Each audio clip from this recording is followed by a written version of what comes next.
आपल्याला फसवणं, आपल्या वाईट परिस्थितीचा फायदा घेणं किंवा आपल्याला अगदी सहजपणे उल्लू बनवणं हे समोरच्या माणसाला किती सोपं असतं ना, जेव्हा आपण इमोशनली मेंटली तितकेसे स्ट्रॉंग नसतो किंवा आपण मेंटली आणि इमोशनली स्ट्रॉंग जरी असलो तरीसुद्धा कधी कधी आपण अशा स्टेजला असतो की तिथे समोरची व्यक्ती सहज आपला गैरफायदा घेऊ शकते.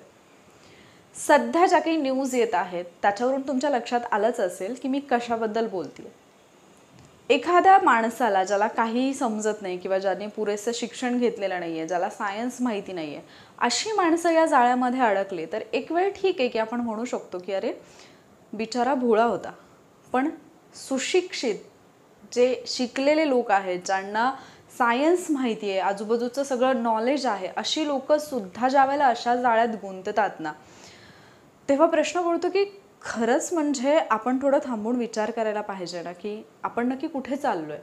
आपण स्वतःच्याच हाताने स्वतःच्याच गळ्याभोवती एक दोरी आवळून घेतो आणि जेव्हा आपला श्वास गुदमरायला लागतो तेव्हा आपण हातपाय मारतोय आणि कोणी पकडलंय असं म्हणतोय, जेव्हा की ती दोरी आपल्याच हातात असते.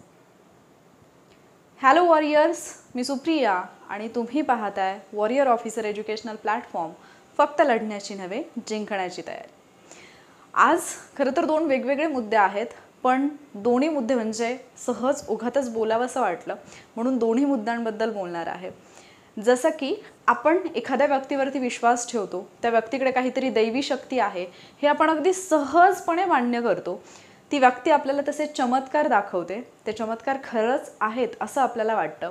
कुठल्याही प्रकारची शहानिशा आपण करत नाही आणि नंतर जेव्हा आपण फसतो, जेव्हा आपण गुंतलोय, आपण अडकलोय त्या जाळ्यामध्ये हे आपल्याला समजतं, तेव्हा आपण त्याच्यातून बाहेर पडण्यासाठी धडपड करतो. पण तोपर्यंत आपलं खूप सगळं नुकसान झालेलं असतं. आणि या पाठीमागचं महत्त्वाचं रिझन काय असतं माहिती आहे? आपल्या लाईफमध्ये जे काही प्रॉब्लेम्स आहेत ते प्रॉब्लेम सोडवण्याचा आपण स्वतःहून प्रयत्न करत नाही. आपण हा विचारच नाही करत की एक्झॅक्ट प्रॉब्लेम काय आहे. माहिती आहे, एक लॉ सांगतो की तुमचा प्रॉब्लेम काय आहे हा तुम्ही केवळ म्हणजे वहीवरती कागदावरती जर उतरवलात, तुम्ही जर लिहू शकलात तुमचा प्रॉब्लेम, तर 50% प्रॉब्लेम तर तिथेच सॉल्व्ह झालेला असतो. म्हणजे बऱ्याचदा माझा नक्की प्रॉब्लेम काय आहे हेच मला माहिती नसतं आणि तो प्रॉब्लेम सोडवण्यासाठी किंवा त्याचं उत्तर शोधण्यासाठी मी इकडे तिकडे धडपडत असते. सो पहिल्यांदा नक्की प्रॉब्लेम काय आहे ना तो फाइंड आउट करा. दुसरा जो विचार माझ्या मनात आलेला ना त्याच्याबद्दल बोलते.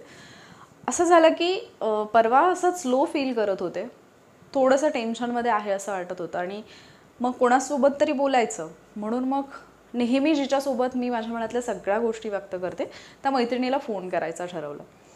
आणि योगायोग असा की मी इतकी जास्त टेन्शनमध्ये होते की मी तिला फोन करून तिच्याजवळ खूप रडणार होते आणि मी तिला फोन लावणार इतक्यात तिचा फोन आला. ज्यावेळेला तिचा फोन आला मला इतका आनंद झाला की तिला कसं कळलं असेल की मी टेन्शनमध्ये.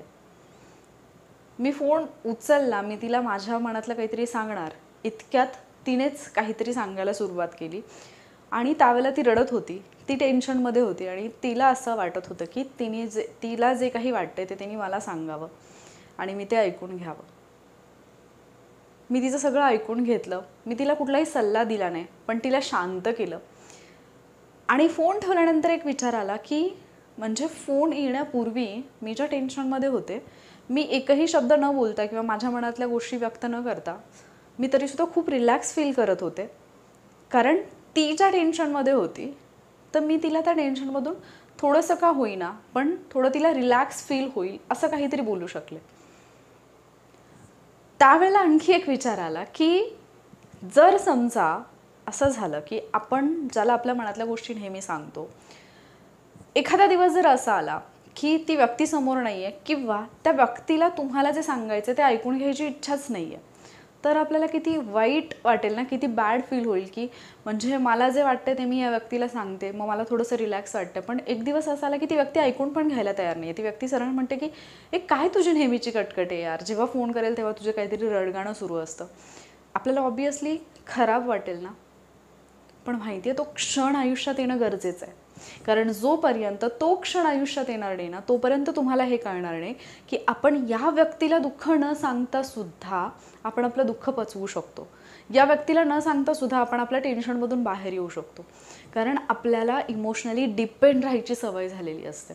आणि मग ज्याच्यावरती आपण अवलंबून आहोत ती व्यक्ती आपल्याला हवं त्या वेळेला जर आपल्याजवळ नसेल तर मग आपण चिडचिड करायला लागतो, रागराग करायला लागतो आणि ऑलरेडी जे टेन्शन आहे त्याच्यामध्ये आणखी काहीतरी टेन्शन वाढवून घेतो.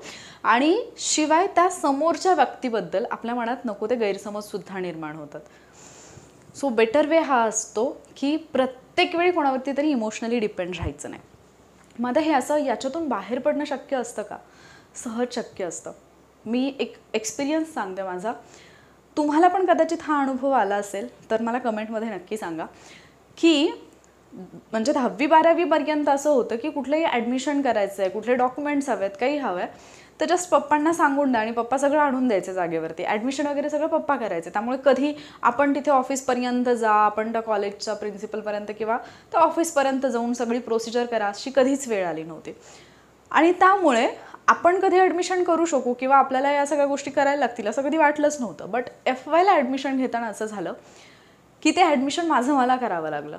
आता ते डॉक्युमेंट्स जमा करणं असेल, कुठले डॉक्युमेंट्स लागत आहेत हे विचारणं असेल, ते सगळे आहेत की नाही, नसेल तर कुठले घ्यायचे आहेत, कुठल्या डॉक्युमेंट्सच्या झेरॉक्स हव्यात, मग जाऊन स्वतः झेरॉक्स कॉपी घेणं, ह्या सगळ्या गोष्टी स्वतःला कराव्या लागल्या. DD काय असतो, बँकेमध्ये जाऊन पैसे भरायचे आहेत, या सगळ्या गोष्टी कधी पाहिल्या नाहीत आणि त्या पहिल्यांदा कराव्या लागल्या. थोडीशी भीती वाटली.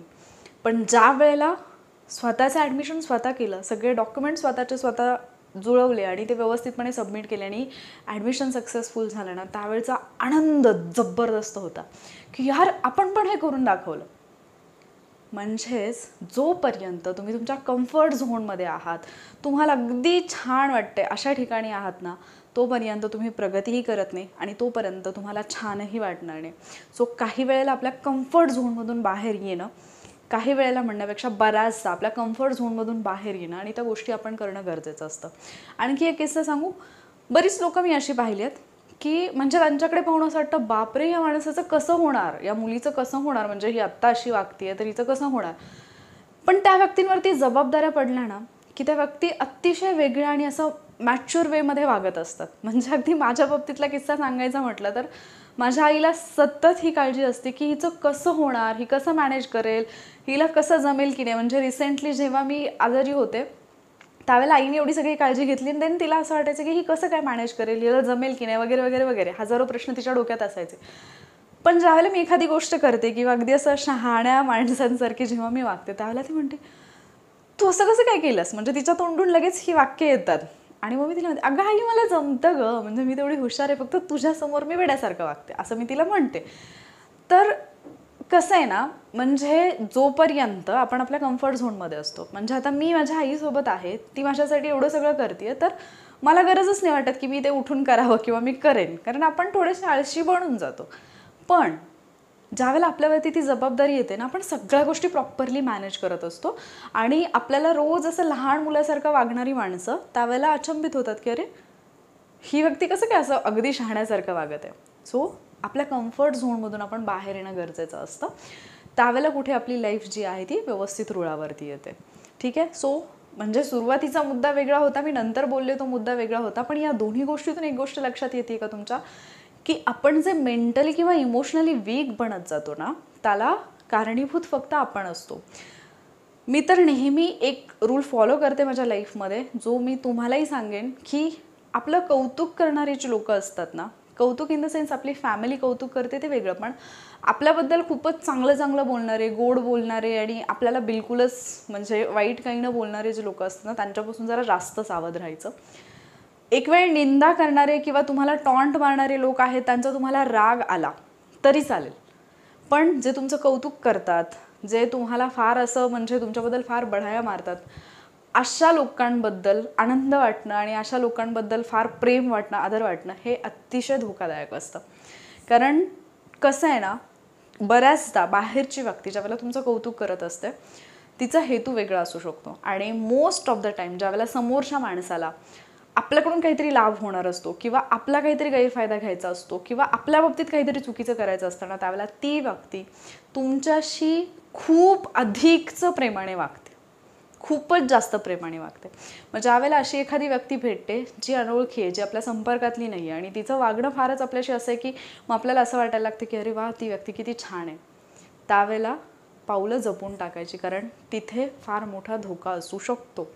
आणि बऱ्याचदा लोक, मुली मुलं सगळेच जण याच्यामध्ये फसण्याचं कारण तेच असतं की ज्यावेळेला समोरची व्यक्ती असं गोड गोड बोलते ना, त्यावेळेला आपल्याला छान फील होतं. कारण कधी कधी आपण इतके फ्रस्ट्रेटेड असतो, सगळ्यांचे टॉन्ट्स आणि सगळं काही ऐकून आपल्याला असं वाटत असते की कोणालाच माझी कदर नाही आहे यार, आणि मला सडन कोणीतरी असं कदर करणारं भेटलं की मग आपल्याला त्या व्यक्तीबद्दल एक वेगळी ओढ, एक वेगळी जवळीक वाटायला लागते, त्या व्यक्तीबद्दल एक वेगळा रिस्पेक्ट पण वाटायला लागतो. आणि न कळतपणे आपण मग ती व्यक्ती म्हणजे आपल्यासाठी सगळं काही आहे असे वागायला लागतो हळूहळू. आणि मग पुढे जाऊन जेव्हा लक्षात येतं की अरे या व्यक्तीने तर मला चांगलंच फसवलं याच्यामध्ये, त्यावेळेला आपण फक्त पश्चाताप करत असतो. त्यामुळे लक्षात ठेवा की तुमचे आईवडील, भाऊ बहीण, तुमचा नवरा, तुमची बायको, तुमचा लाईफ पार्टनर, जे पण कोणी असतील तुमच्या आजूबाजूचे लोक, हे लोक 4 शब्द कडू जरी बोलले ना तरी ते ऐकण्याची क्षमता ठेवा. पण असं बाहेर कोणीतरी चांगलं बोलतंय म्हणून तिथे वाहत जाऊ नका. आणखी एक कंपॅरिझन टाळा. एखाद्याच्या लाईफमध्ये एखादी गोष्ट आहे म्हणजे तो फार सुखी आहे आणि मग माझ्या लाईफमध्ये ती गोष्ट नाही आहे म्हणजे मी फार दुःखी आहे, हा विचारच मुळात चुकीचा आहे. कारण आपल्याजवळ जे आहे ते बऱ्याच लोकांजवळ नाही आहे. आपण शून्यातून इथंपर्यंत आलो असू तर इथून पुढे सुद्धा आपण खूप जाऊ शकतो. पण याचा अर्थ असा नाही की दुसऱ्या व्यक्तीकडे काहीतरी आहे मग मला ते मिळत नाही म्हणून मी आज रडत बसेन. ऑब्व्हियसली त्याच्यासाठी मी प्रयत्न करायला पाहिजे, त्याच्यासाठी मी धडपडायला पाहिजे, याच्यात काही शंका नाही आहे. पण तिथंपर्यंत पोहोचताना सतत हे रडगाणं गाणं की त्याच्याकडे कसं आहे आणि माझ्याकडे कसं नाही आहे, हे चुकीचं आहे. शिवाय ज्यावेळेला पण तुम्ही म्हणजे टेन्शनच्या सिच्युएशनमध्ये आहात, ताणतणावात आहात, तुम्हाला समजत नाही आहे काय करावं, सल्ला सगळ्यांचा घ्या. पण निर्णय घेताना स्वतःच्या सद्सद विवेक बुद्धीचा वापर करा. तिथे विचार करा की ही गोष्ट मी अशी केली तर त्याचे परिणाम काय होऊ शकतात, चांगले परिणाम काय होऊ शकतात, वाईट परिणाम काय होऊ शकतात, या गोष्टींचा विचार करा आणि डिसिजन घ्या आणि त्याच्यानंतर ॲक्ट करा. कारण ज्यावेळेला समोरची व्यक्ती तुम्हाला सल्ला देते, तुमचं जर काही चांगलं झालं त्याच्यातून तर सगळं श्रेय ती व्यक्ती घेऊन जाईल. पण जर समजा समोरच्या व्यक्तीने सल्ला दिला आणि तुमच्याकडून काही म्हणजे पुढे जाऊन जर त्याचे परिणाम काही वाईट झाले, ती व्यक्ती सरळ तुम्हाला म्हणेल तुला तुझी अक्कल वापरता येत नव्हती का, आणि त्याचे जे परिणाम असतात ते तुम्हालाच भोगावे लागणार आहेत. त्यामुळे कुठलंही पाऊल उचलताना जे म्हटलं जातं ना, ऐकावे जनाचे करावे मनाचे, ही गोष्ट खरी ठरते. ठीक आहे. आणि जसं मी सुरुवातीला सांगितलं की तुम्ही ज्याच्याकडे आधार मागताय बऱ्याचदा त्यालासुद्धा आधाराची गरज असू शकते. म्हणजे आत्ता मी टेन्शनमध्ये आहे, मी फोन करते आणि माझ्या मैत्रिणीजवळ मी माझं रडगाणं गाते, बट त्यावेळेला मला माहिती नाही आहे ना की ती कुठल्या सिच्युएशनमध्ये आहे. कदाचित त्यावेळेला तिला सुद्धा कुठल्या तरी आधाराची गरज असेल. आणि जर अशा वेळेला मी माझं रडगाणं गात बसले तर तिला ते बोरिंगच वाटेल, तिला ते त्रासदायकच वाटेल, कदाचित तिला ते कटकटसुद्धा वाटेल. आणि जर ती त्याच्यावरती रिॲक्ट झाली तर माझं टेन्शन कमी होण्याऐवजी ते आणखी वाढेल. म्हणजे समोरच्या व्यक्तीने तुमच्याशी कसं वागावं हे तुम्ही नक्कीच नाही ठरवू शकत, पण समोरची व्यक्ती कशीही वागली तरी त्याला कसं रिॲक्ट व्हायचं आणि मला काय वाटलं पाहिजे हे 100% तुमच्या हातात असतं. म्हणून स्वतःला काय वाटेल हे स्वतः ठरवा. तुम्ही एक टीव्हीचा बॉक्स नाही आहात की ज्याचा रिमोट दुसऱ्याच्या हातात आहे आणि तो त्याला जसे पाहिजे तसे चॅनल्स चेंज करत जाईल. म्हणजे त्याला मूड झाला कॉमेडी काहीतरी पाहायचं म्हणून तुम्ही हसताय, त्याला मूड झाला की नाही मला तर काहीतरी सॅड स्टोरी वगैरे पाहिजे म्हणून तुम्ही रडताय. म्हणजे समोरच्या व्यक्तीला माहिती आहे की तुमचं बटन कुठलं दाबल्यानंतर काय होतं. म्हणजे तुम्ही समोरून गेलात, समोरच्या व्यक्तीने वा आज छान दिसतेस, मी खुश, माझा अख्खा दिवस आनंदात. पण तेच जर समोरची व्यक्ती म्हटली अरे काय कपडे घातलेत, कशी दिसतेस, किती वेंद्रासारखी वागते, अख्खा दिवस माझा टेन्शनमध्ये, यार ते असं का म्हटले मला. तुम्ही जसे आहात, तुम्हाला जसं छान वाटतं तसं तुम्ही राहिलं पाहिजे. आणि रोजचं जे आहे किंवा जे एक शेल असतं आपल्या बाजूला, ज्या कम्फर्ट झोनमध्ये आपण असतो त्याच्यातून बाहेर पडून काही धाडशी गोष्टी केल्या पाहिजेत. ज्यावेळेला आपण त्या करतो ना आपल्याला खूप छान तर फील होतंच, पण येस याच्यासोबत आपली प्रगती पण होत असते. आणि खांदा शोधताना, मी आधी पण सांगितलं आहे परत एकदा सांगते, खांदा शोधताना, लाईफमधले प्रॉब्लेम शेअर करताना इतका तरी विचार करा यार की खरंच समोरची व्यक्ती जे मला सांगते, म्हणजे जे काही भोंदू बाबा वगैरे असतात, ती व्यक्ती जे काही मला सांगते हे खरंच त्याच्यावरचं सोल्युशन असू शकतं का? म्हणजे तुम्ही इमोशनल असाल, ठीक आहे, मी समजू शकते, त्यावेळेला फार त्रासामध्ये आहात, टेन्शनमध्ये आहात, समजू शकते, पण इतकंच आपला विचार म्हणजे आपली विचार करण्याची क्षमताच कशी संपलेली असेल की आपण सगळ्याच गोष्टी त्या व्यक्तीजवळ बोलतोय, आपण ती व्यक्ती जसं सांगेल तसंच ऐकतोय. म्हणजे जी काही केस रिसेंटली झाली आहे, इतकं कसं तुम्ही कोणाच्या आहारी जाऊ शकता? म्हणजे जातात लोक आपल्याकडे, सर्रास ते होतं. तुमची श्रद्धा आहे ना ईश्वरावरती, मनापासून श्रद्धा ठेवा, मनापासून त्या ईश्वराला तुम्ही म्हणजे जी काही तुमची पूजा आहे ती करा, काही प्रॉब्लेम नाही, नामस्मरण करा, त्याच्यामध्ये वेळ घालवा. पण ज्यावेळेला त्याच ईश्वराच्या नावावरती कोणीतरी तुम्हाला लुटते, कोणीतरी तुम्हाला लुबाडते, कोणीतरी तुम्हाला सहजच फसवून जाते, त्यावेळेला तरी ॲटलिस्ट डोळे उघडे ठेवा. म्हणजे तुम्हाला ती गोष्ट माहिती असेल की एक साधू बाबा देवाची फार जास्त साधना वगैरे करणारे, तपश्चर्या करणारे, मंदिर एका नदीच्या किनारी असतं आणि त्या गावामध्ये पूर येतो. तर त्या बाबांना सगळे म्हणतात, म्हणजे गावकरी तिथून बाहेर निघायला लागलेले असतात, सगळेजण त्यांना म्हणतात की बाबा पाणी वाढत चालले, इथून चला. तर ते म्हणतात की नाही, मी इतकी वर्ष देवाची साधना केली आहे, तपश्चर्या केली आहे, देव स्वतः मला न्यायला येईल. पण ते जात नाहीत. नंतर थोड्या वेळाने आणखी काही माणसं येतात, ते म्हणतात की रस्ते बंद व्हायला लागलेत बाबा, इथून पुढे गाडी मिळणार नाही, सगळी वाहनं बंद होणार आहेत, तुम्ही आता तरी चला. ते साधू बाबा परत म्हणतात नाही, देव मला न्यायला येईल. त्याच्यानंतर ते पाणी वाढतं, अगदी त्या साधू महाराजांच्या कमरेच्या वरपर्यंत पाणी येतं. रेस्क्यू टीम येते एक बोट घेऊन आणि रेस्क्यू टीम त्यांना म्हणते की बाबा पाणी वाढत चाललंय, थोड्या वेळात हे मंदिर पाण्याखाली जाईल, तुम्ही बुडून मरू शकता, सोबत चला. तरी सुद्धा ते साधू बाबा जायला तयार होत नाहीत, कारण ते म्हणतात की माझा देव मला न्यायला येईल. त्याच्यानंतर काही वेळाने ज्यावेळेला पाणी आणखी वाढतं, हेलिकॉप्टर येतं, वरून शिडी सोडली जाते आणि त्या बाबांना म्हटलं जातं की बाबा आता तरी शिडीला पकडून वरती या, तुम्ही बुडत आहात. पण तरीसुद्धा ते साधू बाबा म्हणतात मी ह्या देवाची इतकी वर्ष तपश्चर्या केली आहे, देव स्वतःच मला न्यायला येईल. आणि असंच होतं, देव त्यांना घेऊन जातं. म्हणजे ते साधू बाबा देवा घरी जातात. तिथे गेल्यानंतर मात्र ते इतके रागात असतात आणि देवाला म्हणतात की मी इतकी वर्ष तुझी साधना केली, तपश्चर्या केली, इतकं जप तप केलं, आणि तू काय दिलंस मला शेवटी? मी तिथे तुझी वाट पाहत होतो, पण तू तर मला मृत्यू दिलास. त्यावेळेला देव त्यांना म्हणतो, अरे जे गावकरी तुला न्यायला आले होते, जी रेस्क्यू टीम तुला न्यायला आली होती बोट घेऊन, जे हेलिकॉप्टर तुला न्यायला आलं होतं, त्या सगळ्यांच्या रूपात तर मीच होतो, पण तू मला ओळखू शकला नाहीस, ही तुझी चूक आहे. आणि बऱ्याचदा आपल्या बाबतीत तेच होतं की ज्यावेळेला आपला डाऊनफॉल सुरू असतो, ज्यावेळेला आपण म्हणजे खूपच एक लो पॉईंट आलेला असतो, आपल्याला काहीच सुचत नसतं ना, त्यावेळेला आपल्या जवळची माणसं ॲक्च्युली आपली मदत करत असतात, जी आपली माणसं असतात ती. पण त्यावेळेला आपल्याला त्यांचं सांगणं बिलकुल पटत नाही. आणि अशा वेळेला आणखी कोणीतरी येतं की जे ॲक्च्युली तुम्हाला त्याच्यातून बाहेर काढण्यासाठी आलेले नसतात, तुमच्या त्या सिच्युएशनचा फायदा घेण्यासाठी आलेले असतात, पण त्यांचं बोलणं आपल्याला इतकं छान वाटतं, त्यांचं सांगणं आपल्याला एवढं छान वाटतं की आपण सहजपणे फसतो. अँड देन ज्यावेळेला आपण जागे होतो, भानावरती येतो, त्यावेळेला आपण त्रागा करून घेतो, पण तोपर्यंत वेळ निघून गेलेली असते. म्हणून जे मी आधीच्या व्हिडिओत पण सांगितलं, परत एकदा सांगते, स्वतःचा खांदा स्वतः बना. प्रॉब्लेम काय आहे स्वतःचा आधी समजून घ्या की माझा नक्की प्रॉब्लेम काय आहे. आणि लक्षात ठेवा की जो माणूस मेंटली इमोशनली स्ट्रॉंग बनतो ना, ज्या माणसाला स्वतःच्या इमोशन्स कंट्रोल करता येतात, तसं तर त्या पूर्णपणे आपल्या कंट्रोलमध्ये नसतातच, पण ॲटलिस्ट कंट्रोल जरी करता येत नसतील तरी कुठे कंट्रोल करायच्या एवढं जरी माणसाला समजलं ना, तरी 90% प्रॉब्लेम्स तर तिथेच सुटतात. आणि बाकी प्रॉब्लेम्स तर लाईफमध्ये असणार यार, माणूस म्हणून जन्माला आला आहे तुम्ही आणि लाईफमध्ये प्रॉब्लेम्सच नाही आहेत, मग त्या आयुष्याला अर्थ तरी काय? आयुष्य जगण्याची खरी मजा तर तेव्हा असते ज्यावेळेला खूप सगळी आव्हानं असतात, चॅलेंजेस असतात. सो ही जी काही आव्हानं तुमच्यासमोर आहेत ना, ती झेला, त्या आव्हानांना सामोरे जा आणि त्याच्यातून जिंकून दाखवा. आणि मग स्वतःची पाठ थोपटा, स्वतःला शाब्बासकी द्या आणि म्हणा हां मी करून दाखवलं. आणि तुम्ही ते करून दाखवाल नक्कीच. मला आशा आहे की आजचा हा व्हिडिओ, हा विचार तुम्हाला आवडला असेल, पटलाही असेल. तुम्ही कधी असा अनुभव घेतला आहे का हे मी तुम्हाला आधीच विचारलं. परत एकदा मला कमेंटमध्ये नक्की सांगा. व्हिडिओ कसा वाटला ते सुद्धा सांगा. आणि जर व्हिडिओ आवडला असेल तर लाईक आणि शेअर करायला विसरू नका. असेच विचार आणि असेच व्हिडिओज या चॅनलच्या माध्यमातून मी तुमच्यापर्यंत घेऊन येत असते.